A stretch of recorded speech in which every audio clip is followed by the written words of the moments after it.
साथियों नमस्कार। पराग सिंघल आगरा से आपसे मैं जीएसटी के विभिन्न समस्याओं पर और उनके सॉल्यूशन पर चर्चा करता रहता हूं। और इस समय सबसे बड़ी समस्या जो आ रही है वो छोटे व्यापारियों के लिए जो GSTR 4 जिसको एनुअल रिटर्न सरकार बोल रही है, उस पर जो समस्या नेगेटिव लायबिलिटी की चल रही है, बहुत ज़्यादा चल रही है। और हर टैक्स प्रोफेशनल, चाहे वो वकील हो चाहे CA हो, वो इस पर लेके परेशान है। क्योंकि GSTR 4 की जो अंतिम तिथि थी बजट 22 में, उसको 30 अप्रैल कर दी गई थी। लेकिन एक नोटिफिकेशन नंबर 7 द्वारा उस डेट 2 महीने डेट बढ़ा दी थी। 30 अप्रैल से 30 जून तक कर दी गई थी, जिससे GSTR 4 दाखिल हो सकें, अपेक्षित संख्या में दाखिल हो सकें, सरकार को उम्मीद थी। लेकिन समस्या आ रही है नेगेटिव लायबिलिटी की। नेगेटिव लायबिलिटी के कारण हमारे टैक्स प्रोफेशनल भाई GSTR 4 को जमा नहीं कर पा रहे। 19-20 और 20-21 की नेगेटिव लायबिलिटी खड़ी हुई है। अब उसको कैसे एडजस्ट करना है, तो इससे मेरी बात हुई, इस बारे में मेरी बात हुई थी। एक मेरठ के मेरे मित्र हैं, संजीव गुप्ता, एडवोकेट हैं, उसके साथ मेरी और चर्चा हुई। अभी मैं दौरे पे गया था ललितपुर, छतरपुर और झांसी के, वहाँ पे मेरी चर्चा हुई। मेरे साथी हैं झांसी के वीरेंद्र रावत जी, राकेश अग्रवाल जी, और ललितपुर के अभय जैन साहब, राजीव अग्रवाल, शैलेंद्र जैन, अखिलेश शर्मा, और मेरे बड़े भाई हैं अंजनी श्रीवास्तव लखनऊ से, और राजतोष सिंघल हापड़ों के हैं, और संदीप बंसल फिरोजाबाद के। इनसे मेरी इस बारे में काफ़ी विस्तृत चर्चा हुई। तो संजीव गुप्ता के अनुसार, व अन्य साथियों के अनुसार जो बात आई सामने, वो ये आई है कि सब नेगेटिव लायबिलिटी क्यों शो हुई। क्योंकि हम लोगों ने, जिन्होंने GSTR 4 भरा, उन्होंने जल्दीबाजी में या लापरवाही कारण या एक ओवर कॉन्फिडेंट में आकर के कॉलम नंबर 6 नहीं भरा। क्योंकि कॉलम नंबर 5 में जो हमने CMP 08 के थ्रू सेल फिगर भरी थी, वो ऑटो पॉपुलेट होकर दिखाई पड़ रही थी। तो हमने उसके मान लिया कि जो गवर्नमेंट ने कॉलम 5 में ऑटो पॉपुलेट होकर के जो फिगर शो हो रही है वो हमारी सही है, तो हमने उसको एक्सेप्ट करते हुए आगे GSTR 4 को दाखिल कर दिया। चूँकि कॉलम 6 में उसको वेरीफाई करना था, जो ऑटो पॉपुलेट जो फिगर शो हो रही है उसको वेरीफाई करना था। तो गवर्नमेंट जो कॉलम नंबर 6 ना भरने के कारण पोर्टल ने ये मान लिया कि आपकी इस साल में कोई बिक्री नहीं हुई है, लेकिन आपने एक ईमानदार करदाता के रूप में टैक्स जमा करा दिया, इसलिए वो एक्सेस डिपॉजिट दिखाई दे रहा है, जो पोर्टल उसको कहता है नेगेटिव लायबिलिटी। अब नेगेटिव लायबिलिटी है तो अब कई इसमें प्रश्न उठ रहे हैं। मैंने ही प्रश्न किए, इस बात को अपने साथियों से चर्चा करी, लेकिन उसका दो सॉल्यूशन है। क्योंकि अभी जो एडवाइजरी आई थी GST की, उसमें जो एक उन्होंने दिया हुआ है कॉलम में, एक code was deployed to update the ledger table for correcting the negative liability in the back and.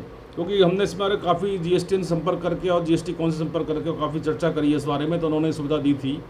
और सवाल ये था कि ये पोर्टल पे शो नहीं हो रही है, जो कोड जो इसमें लिखा है, code was deployed to update the ledger table for correcting the negative liability in the back and.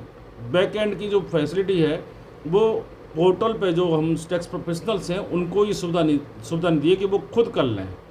Government ने वो लायबिलिटी अपने पर ले ली है, GST ने अपने पर ले ली कि मैं आपको पूरी सुविधा दूंगा और मैं इसमें आपका सहयोग करूंगा।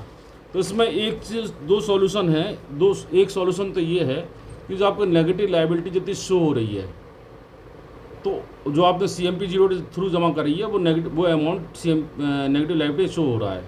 तो एक सुविधा इसमें ये है कि आप उस फिगर को, आप जो एग्री सेल की फिगर, सेल में जो टैक्स की लायबिलिटी फिगर आ रही है, उसको आप दोबारा जमा कर दें चालान के थ्रू, और वो उसको आप ऑफसेट करके उसको एडजस्ट कर दीजिए।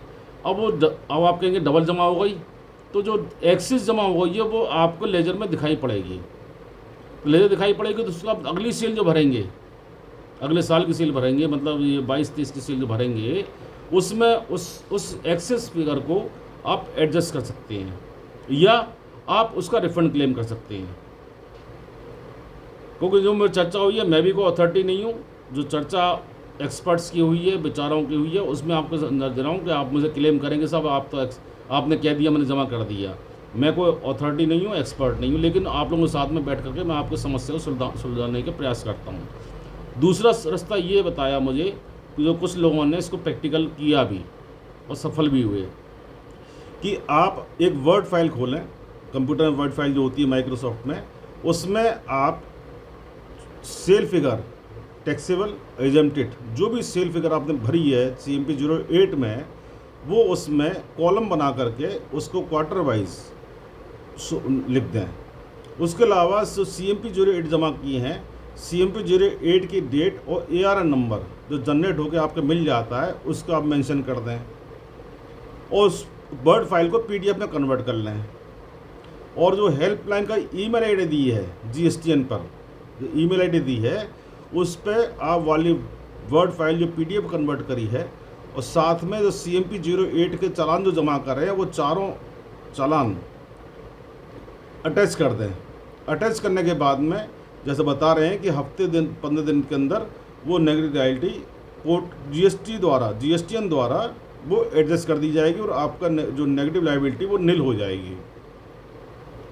इसमें ये जो बताया गया आप करके देखें, मजबूरी है, या तो आपको करनी पड़ेगी या आपको जो नेगेटिव लायबिलिटी जमा करनी पड़ेगी।